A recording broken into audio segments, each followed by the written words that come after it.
Playing for Keeps, presented by Jiffy Lube. With the voice, Milt Thompson.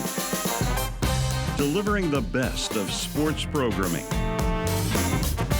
Interviews with top celebrities. And the answer to the question, where are they now? And now, Milt Thompson, Playing for Keeps. Good evening again, and welcome to Playing for Keeps. I am your host, the voice, Milt Thompson, and welcome again. Thank you so much for tuning in here the last few weeks and really the last few months. And we are so pleased to hear from you about this experiment. But it's a great experiment now because we're talking about the best in sports programming. Not only are we talking about sports or the purity of sports, we're getting behind the scenes action.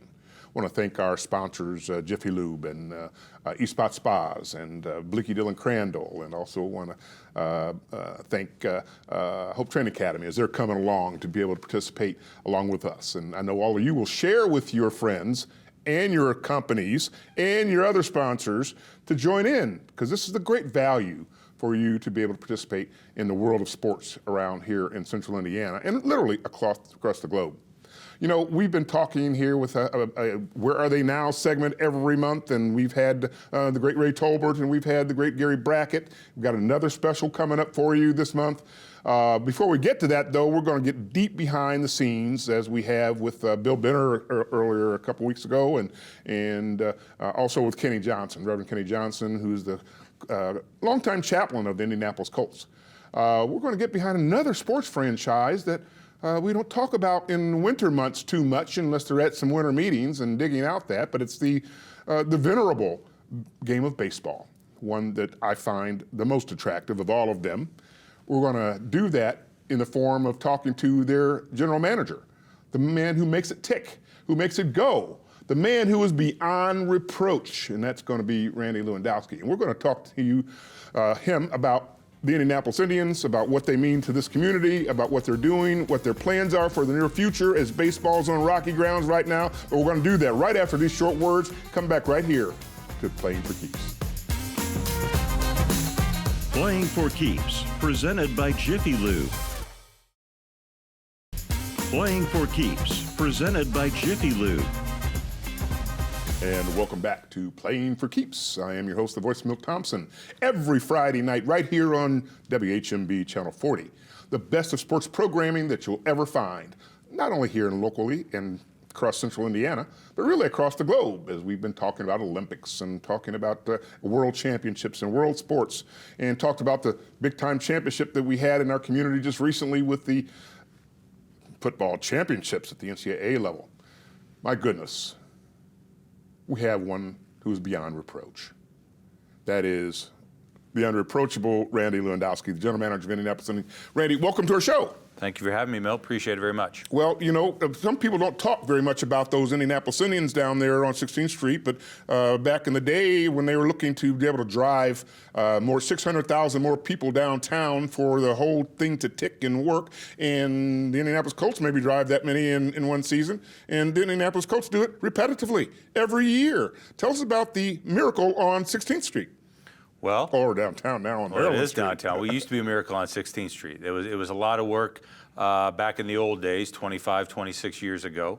But as the Indians evolved and moved to downtown Indianapolis, I think it was just a part of the rebirth of downtown Indianapolis and Victory Field. Last year we celebrated the 25th anniversary of the ballpark, which I think most of our fans are shocked by that the ballpark's been around since the middle of 1996. Still in pristine condition. Well, we work unbelievable. We work really hard at maintaining the ballpark, and that's a big part of what we are, is the ballpark, the experience, the game of baseball. As you know, at the AAA level, the players come and go, and it's hard to really rally behind one particular guy because of our roster change, because of the nature of AAA baseball. But if they're really good, they're gone. Well, and that's why we're here, right? Is to help move them along in player development. But it's really been, I think, great for us to grow with downtown Indianapolis. We cherish our spot there at Weston, Maryland. It's still, I think, pound for pound, the best view of downtown Indianapolis. To be a part of that and to drive repeatedly over 25 years, 600,000 people downtown. It's a little bit like that little engine that could, because it's constant. And that's what we like to be, is a constant in the spring and the summer and into the early fall of keeping downtown alive and keep people churning through downtown Indianapolis. Well, when you're talking about regular business downtown and how that's operated, how you fit into White River State Park, how are you consistently working towards making it a great fan experience? Well, it's really what we think about. It's what we dream about. It's what we breathe. That's really why we survive, because it is about the fan experience. That's, I think, the biggest thing that we're known for, is the memories. And you don't necessarily have to be a baseball fan. We're driven by some fandom, but it's really about that thing to do in the summertime, or to spend a Saturday night at Victory Field on a Marvel superheroes night or on a fireworks night. It's that promotional programming, or then it's discounted concessions with our dollar menu nights. It's those kinds of things that we've created, we repeat year over year, and we always are trying to refine to make them better each and every year, and to continue that heavy traffic to downtown.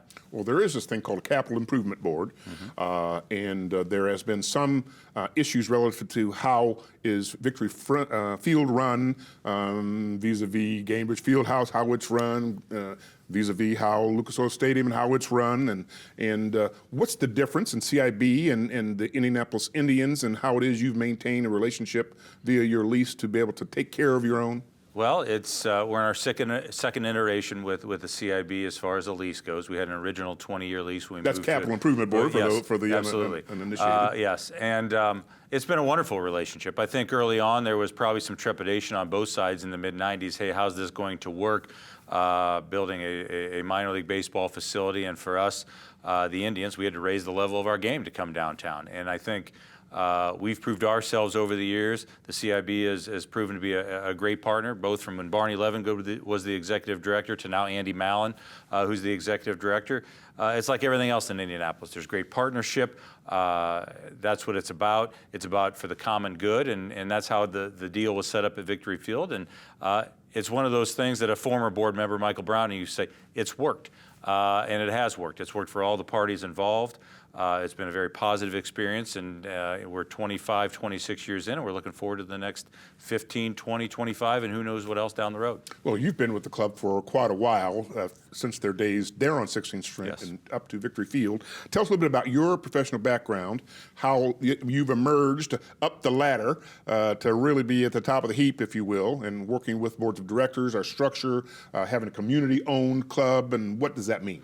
Well, there's a lot, and when I started, much like a lot of folks that get started in the sports business, I was an intern, and that was at Busch Stadium in 1994, and I've been fortunate enough to be given different opportunities, a few mentors along the way. Maybe we'll get to one here later on in the show.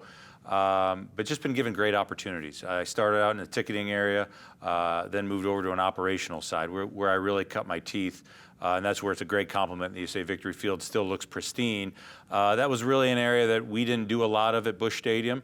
When we moved to Victory Field, the maintenance and upkeep of the ballpark was something that early on fell into my shoulders in the early 2000s and such. And that's really where I think I gained my biggest opportunity personally. But it's really been a wonderful experience, and just to work your way through and to learn and grow with the organization. I've been very fortunate. Great support from our board of directors, from our management team, from our entire staff. We've had a lot of people that have come and gone that have worked for the Indians, but the biggest thing is we've had a lot of great certainty and commitment from folks along the way. That's our board, that's our upper management, that's our staff, and really it's a team effort to make it all happen. Well, I've certainly been honored to serve in a capacity on that board of directors and have a bird's eye view of watching how it's grown from a de minimis staff to a now fully articulated staff under your great leadership and management. Tell us about that growth from a smaller staff to interns to now having a robust organization. Well, it's much like any other small business, is what I like to tell people. And yes, when I started with the Indians, there were 7 full-time employees.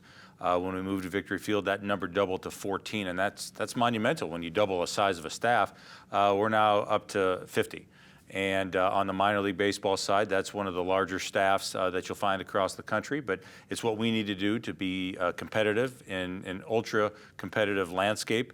If you look at Indianapolis, I mean, obviously we've talked about the Pacers and the Colts on the NBA and the NFL side, but we've got the world's largest and greatest race course and the largest sporting event with the Indy 500. We've got the WNBA, we've got USL, we've got ECHL, not to mention all the other championships that come in and out of Indianapolis. So it's a competitive landscape, and we've needed to grow our staff to stay on that cutting edge, to be able to reach our fans in new ways. And we've done a really good job of that, and we've got a great staff in place, and we're looking forward to 2022. Well, great leadership has always been the case there with Chairman Emeritus Max Schumacher, Bruce is his son, now the chairman. And then there was a longtime good friend of all of ours who recently passed away, and that is a good friend. Yeah, Cal Burleson. Cal had been with us since it was 1975. Had a tough battle there at the end of 2020 it was, and fought most of 2021, passed away in November of 21. Yeah, he was a mentor to a lot of us.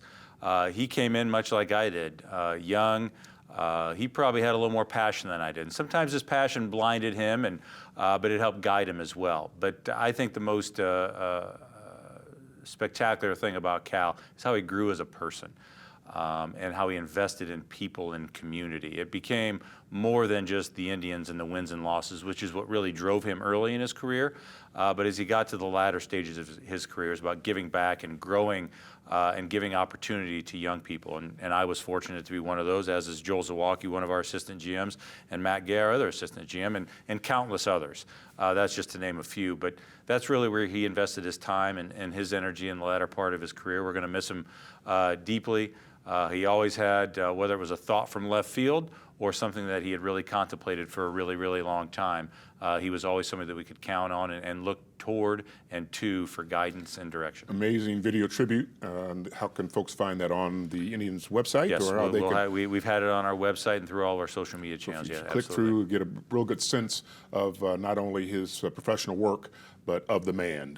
And you were kind enough to help deliver a eulogy and other things or remembrances of our great friend Cal Burleson. In fact, we're going to dedicate the rest of the show to Cal by talking about his love of the Indianapolis Indians. Yes. The Indianapolis Indians has a special place in a lot of people's hearts. They didn't ever think that they would leave their old childhood stomping grounds, and there was a lot of remonstrance about moving to West Maryland Street. However, once it's there, we've not heard any complaints about it being there, have we? No, change is hard, though. And that doesn't matter what walk of life or what you're doing, whether it's in your personal life or in your professional life. And Busch Stadium, there's a lot of memories. It was around since the 1930s and was a beautiful old ballpark, but it was old. And to make that change and to continue to move forward, that's what we're excited about, is the next 25 years or whatever that is for Victory Field, because that's really what we want to do. We want to continue to look forward and continue to grow our business, grow our fandom, grow what we're about in the community and how we can continue to give back, and that's really what our goals have become. I've discovered through the years, and folks comment, that a lot of their nostalgia is related to our affiliation. There were so many years where they were affiliated with Cincinnati Reds, or they were with the Milwaukee Brewers, or in my day with the Chicago White Sox, being a fan. And I know that affiliations are something that's kind of misunderstood by our locals. Tell us very briefly about our current affiliation, because in the last segment, Randy, we're going to talk a little bit more about what's going on in the world of baseball. Sure, it's changed a lot, but we've been with the Pittsburgh Pirates since 2005. And as we get into the new deal with Major League Baseball between minor league baseball, we're going to be with them through the 2030 season. So it'll be a 25-year relationship when it's all said and done. We've been through a couple different front offices in Pittsburgh, but to whomever we've worked with has been really, really good for us. They've been great to work with, and it's something that we are looking forward to over the next 9 seasons. Well, we've re-upped with the Pittsburgh Pirates. Hopefully they'll have more success at the major league level, but make sure that we keep stocked with some good players down here, because baseball still is important to us as it still is our business. We're going to talk more with the unreproachable Randy Lewandowski right after we have a few more short words. Come right back here with us on Playing for Keeps. Playing for Keeps, presented by Jiffy Lube. Playing for Keeps, presented by Jiffy Lube. And welcome back to Playing for Keeps. I am your host, the voice, Milt Thompson. And thank you, Jiffy Lube, for allowing our people to tune in regularly to listen to and watch our show every Friday evening at 9 p.m. right here on WHMB Channel 40. We're with the irreproachable Randy Lewandowski here is general manager of our Indianapolis Indians downtown, and we've got an unbelievable set of circumstances going on around the world of baseball following up on a pandemic that essentially shut us down. Tell us about those two things, Randy, if you could, in context. Well, they all kind of dovetail together, actually. At the end of the 2019 season, we knew there was going to be some uncertainty going into the last year of the deal with Major League Baseball, between minor league baseball.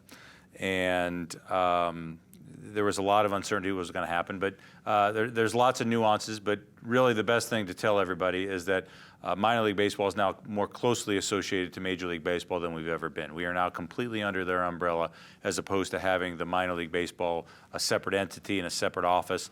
We now all fold up underneath Major League Baseball. With that, as I mentioned earlier, we are now going to be signed with the Pittsburgh Pirates. It was a 10-year deal. We finished that first year in 2021, and we're signed with the Pirates through 2030. So there's lots of good synergy with Major League Baseball in regards to I think what they can bring to the table. Certainly it's Major League Baseball that we're working more closely with on the business side, on the analytical side from a business perspective, from a marketing side, better player health and wellness standards and facility standards, just to move the game along in lots of different areas.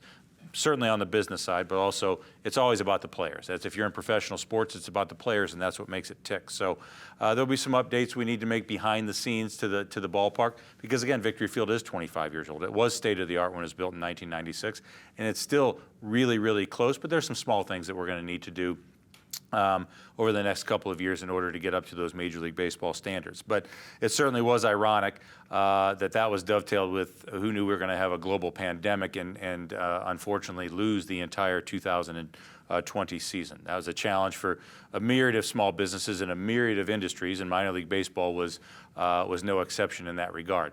Because Major League Baseball did play, albeit in a shortened season, but in minor league baseball, we didn't play a game in 2020. So to have basically zero revenue for an entire calendar year, that was rather challenging. But well, we've been a profitable business for Yes. a long, long time.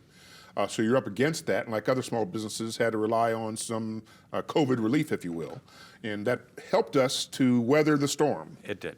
We were fortunate with the support of our board, our executive management. We did not lay anybody off or offer any furloughs. We did have some folks leave on their own volition because the circumstances were bleak, especially as you're in the middle of 2020. We were able to use the ballpark for some, I guess, non-baseball or non-professional baseball events and some crazy things where we played golf and had movie nights and auto shows and did things that we would never do out on our playing surface. But when we knew we weren't going to play professional baseball and we were allowed to start doing some things in 2020, we did, because we needed to scratch and do whatever we could to generate some revenue. But we were able to keep everybody employed that wanted to stay employed, and we're very proud of that. But yeah, we certainly needed to take advantage of some of those programs of why they were put in place by the government, whether it was federal or state. We took advantage of those, and that's what kept us afloat, kept us going. I think positioned us really well for a 2021 season that got off to a little bit of a rocky start. Talked about the Major League Baseball deal. We didn't have a baseball schedule for the 2021 season until about March 1. We typically have a schedule about a year in advance. So short turnarounds, short timelines, a myriad of budgets, marketing plans. I think anybody that's in any kind of a business just knew they had to adapt and remain flexible as they worked their way through the pandemic. And the Indianapolis Indians and minor league baseball teams were certainly no different than that. Well, you mentioned that change is difficult. And it's going to be some more change coming along. And how do we recognize what minor league baseball even is, with labor being essentially controlled by the major league franchises, and now they're changing it and putting us underneath them.